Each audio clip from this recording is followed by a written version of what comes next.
Blaf, bonjour, Africains, Africaines, Afrodescendants, Afrodescendantes, je vous salue. J'espère que vous allez bien. Aujourd'hui, écoutez, c'est pas compliqué. Je vais vous donner le titre d'une vidéo et la chaîne. Ça parle d'évasion fiscale. Alors, ça s'appelle Tax Wars, la bataille pour la justice fiscale, Arte. C'est sur la chaîne Arte. Tax Wars. Donc en deux mots, hein, évidemment. Tax comme taxe, wars, guerre en anglais, pour ceux qui ne parlent pas, bien sûr. Hein.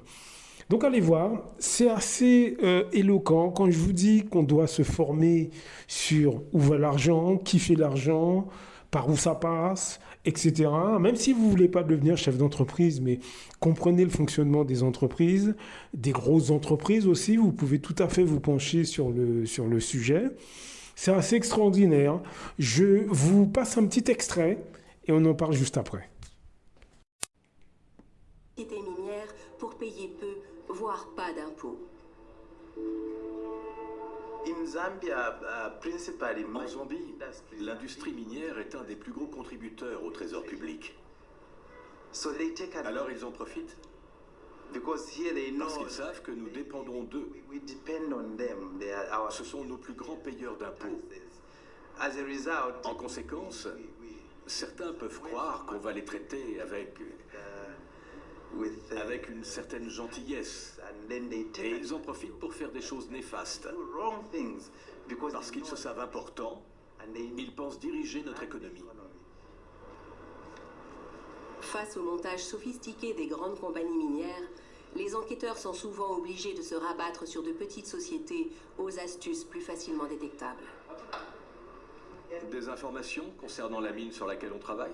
about cases raised S'agissant de cette mine, on a interrogé les propriétaires. the owners of the mine, so they were getting Donc ils font des bénéfices, mais ils les sortent du pays en les transférant sur leur compte personnel domicilié à l'étranger. Voilà, vous avez entendu. Alors, enfin, il n'y a pas de mots en fait, mais allez voir le documentaire. Il dure bien 1 heure et demie. Donc, si un week-end vous avez le temps, bon, prenez le temps hein, de voir une partie du moins. C'est extraordinaire comment les grosses entreprises qui font des bénéfices extraordinaires, en fait, sont très peu taxées. C'est assez extraordinaire. Il montre un peu comment une commission d'enquête essaie justement de... C'est un espèce de collectif d'avocats et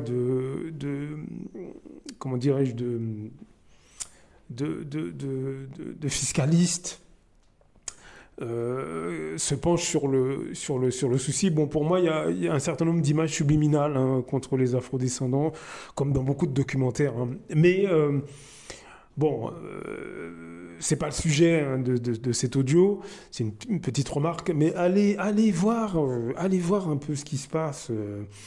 Dans ce documentaire, c'est affligeant. Ils expliquent comment, notamment en Afrique, là, ce que vous venez d'entendre, là, le petit extrait, comment en Zambie, les sociétés d'extraction minière font des bénéfices extraordinaires. Et au final, le pays ne bénéficie pas de cette manne financière. Alors bien entendu, on sait bien que souvent les dirigeants, ou en tout cas une partie des dirigeants sont impliqués. Ça on le sait dans tous les pays d'Afrique, mais pas seulement. Vous allez voir aussi qu'il y a en Inde, c'est le même problème. Hein. Vous avez les géants de l'Internet qui sont installés là-bas. Et ils expliquent bien que les bénéfices ne profitent en rien au pays. Et donc, ça met à mal, comme dans les pays d'Afrique, hein, sur notre continent, ça met à mal les services publics, les écoles, les hôpitaux, les routes, etc., etc. Et ça passe crème, tranquille. Ça fait des décennies que ça dure. Mais pourquoi? Mais parce que une partie des dirigeants du monde sont impliqués. Et c'est pas un cliché de le dire. C'est pas un cliché de le dire, hein, que ce soit en Angleterre, que ce soit en Belgique, que ce soit en France, que ce soit en Suisse, etc., etc. Bon justement, parlons de la Suisse. Bon l'argent va en Suisse Alors que, comprenez-moi bien, c'est pas illégal hein, d'avoir un compte en Suisse. Hein. Vous pouvez, si vous êtes dans les pays d'Europe, vous pouvez tout à fait, vous pouvez tout à fait avoir un compte dans tous les pays de l'espace Schengen, il me semble. Hein. Donc c'est pas tout Européen peut avoir un compte en banque dans un autre pays. Hein. C'est pas le problème. C'est pas le problème. Hein. Si vous vivez dans un des pays d'Europe et que vous avez la nationalité, vous pouvez tout à fait ouvrir un compte en banque en Suisse. C'est pas le problème. Mais il faut le déclarer. Eh ben, chose que ces gens ne font pas. Ces gens ne déclarent pas. Ne déclarent pas les choses. Ces gens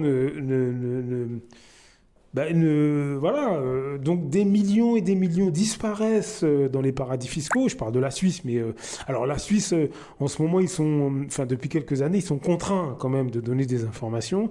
Mais il y a d'autres paradis fiscaux. Hein. On a parlé du Delaware. Vous avez Andorre en Europe. Andorre, hein, c'est un paradis fiscal. Très bizarrement, on n'en parle pas. Beaucoup de sociétés françaises sont domiciliées à Andorre. On n'en parle pas. Beaucoup de sociétés aux États-Unis sont domiciliées dans le Delaware. On n'en parle pas non plus. Ou très peu, hein, très peu. Donc c'est pas uniquement la Suisse. Mais ça appauvrit les pays, ça appauvrit les États. Les populations, évidemment, nous, hein, évidemment, on ne bénéficie pas de cette manne financière. Des milliards disparaissent. Et ce qui est assez étonnant, c'est que les partis d'extrême droite, etc., ils ne pointent jamais ce problème du doigt. Vous n'avez pas remarqué ça? Est-ce que vous voyez un peu le baratin qu'on nous raconte? C'est-à-dire qu'ils s'en prennent pour eux, pour les partis d'extrême droite manipulés par les partis politiques, ou en tout cas de mèche avec les partis politiques, pointent du doigt l'immigration, mais sans parler des milliards qui disparaissent dans les paradis fiscaux. Est-ce que vous voyez la manipulation? Quand je vous dis de vous former, de vous intéresser à ces questions, c'est pas pour rien. C'est pas pour rien. Comme si un immigrant qui n'a pas un rond, comme si c'est lui qui va détourner des milliards. Enfin, on peut rigoler quand même là. On a le droit de rigoler. Comme si, même s'il y a 200 migrants installés dans une ville quelque part, c'est pas eux qui vont détourner des 5, 10, 15, 20 milliards. Hein. Je suis désolé. Je veux dire, s'ils avaient 5, 10, 15, 20 milliards, ils ne seraient pas là. Hein. Eh ben, c'est ce que les médias veulent nous faire croire. De manière assez extraordinaire. Ils veulent nous faire croire, et tous les médias veulent nous faire croire que ce sont les migrants qui posent problème. Des gens qui n'ont même pas un rond, qui laissent leur famille je ne sais pas où.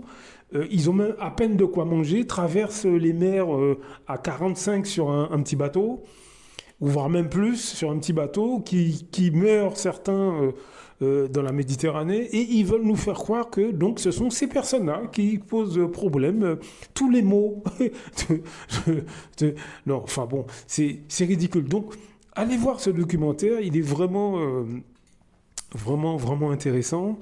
Ce qui est malheureux dans tout ça, c'est que c'est pas prêt de changer. Alors, je suis pas pessimiste, hein, mais en toute franchise, je ne crois pas vraiment qu'il y ait une volonté de la part des États de changer, de s'attaquer à ce problème, parce que de toute façon, ceux qui sont coupables, ce sont ceux-là même qui prennent les décisions.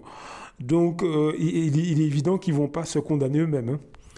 Donc voilà, mais c'est quand je vous dis de vous former pour comprendre les flux de l'argent, où va l'argent, qui bénéficie de l'argent, de manière à ce qu'on ne vous raconte pas de bobards, de conneries.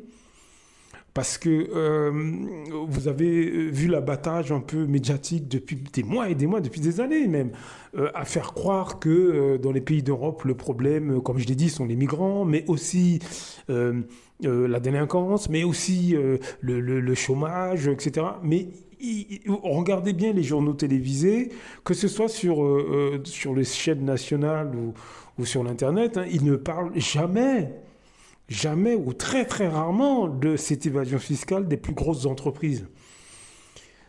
Ils ne parlent jamais de ça. Jamais, ou très peu. Il a fallu qu'il y ait des Wikileaks, etc., pour qu'on en entende parler. Ça a fait un tapage médiatique. Mais pourquoi? C'est parce que ce sont des collectifs de journalistes, mais aussi des individus qui travaillaient dans ces structures, qui, eux, ont fait fuiter un certain nombre de choses. Vous voyez ce que je veux dire? Donc, c'est c'est un peu ce qui se passe. On est pris pour les dindons de la farce. Et je crois qu'en tant qu'afro-descendant, on doit être encore beaucoup plus au fait de ces choses, tout simplement parce que nos pays sont directement affectés. Pour ceux qui m'écoutent, qui sont martiniquais, guadeloupéens, guyanais, etc., il ne faut pas croire qu'on est à l'abri, on est à l'abri de rien du tout. Puisque, comme vous n'êtes pas sans savoir, en ce moment, dans mon pays, ils font des manifestations contre la vie chère. Mais en amont de ça, le Hayot, là, qui est installé chez nous, celui qui possède 3/4 du pays, je dirais, en fait, il a été dit que ces sociétés sont domiciliées ailleurs. Je crois que c'est au Panama ou quelque chose dans ce genre-là.